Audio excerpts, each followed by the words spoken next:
En marge de la 44e session de l'examen périodique universel à Genève, le ministre en charge de la justice s'est prêté à une série d'audiences sur place. D'abord avec l'observateur permanent de l'Organisation de droit du développement auprès de l'Office des Nations Unies sur le fonds d'assistance judiciaire. Et après avec le vice-président du CICR sur les conditions de détention et de traitement, Sébastien Zango. Le ministre en charge de la justice et des droits humains est au siège du comité international de la Croix-Rouge. Il est là pour une rencontre de travail avec le vice-président du CICR.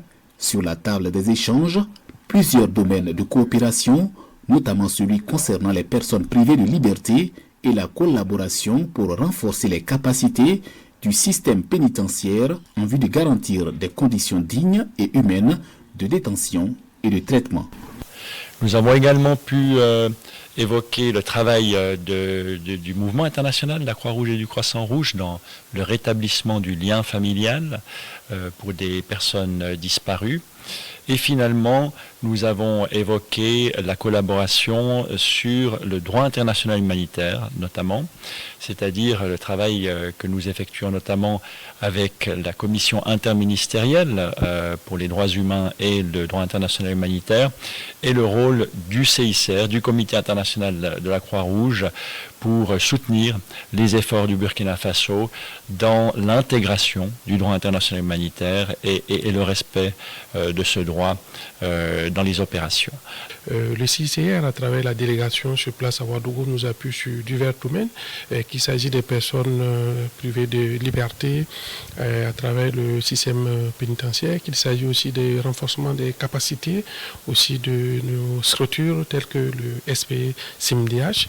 Le CICR a un travail énorme sur le terrain, donc il était de bon ton de transmettre à la présidente et au vice-président les salutations du gouvernement et du chef de l'État, le capitaine Ibrahim Traoré, et surtout faire un plaidoyer pour que notre collaboration puisse se renforcer et pour plus de bénéfices pour notre pays. Le ministre burkinabé de la Justice et des Droits humains, chargé des relations avec les institutions, a aussi rencontré l'observateur permanent de l'IDLO, l'Organisation de droit du développement auprès de l'Office des Nations Unies à Genève, une institution qui appuie le ministère de la Justice à travers notamment le Fonds d'assistance judiciaire. Nous avons des projets concrets sur le terrain. Nous travaillons sur l'aide judiciaire, nous travaillons pour l'accès à la justice pour les femmes. Nous travaillons dans plusieurs domaines dans le pays, effectivement, comme j'ai dit, pour soutenir les efforts d'améliorer l'état de droit et l'accès à la justice. Notre partenariat que nous avons est très fructueux, que ce soit au niveau du ministère, au niveau du Fonds d'assistance judiciaire ou de la CNDH.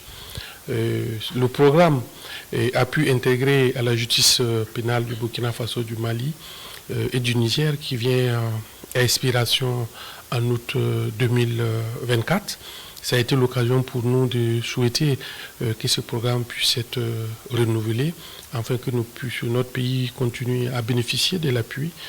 Le ministre de la Justice et des Droits humains, chargé des relations avec les institutions, a eu ses rencontres de travail en marge de la 44e session de l'examen périodique universel du Conseil des droits de l'homme des Nations Unies.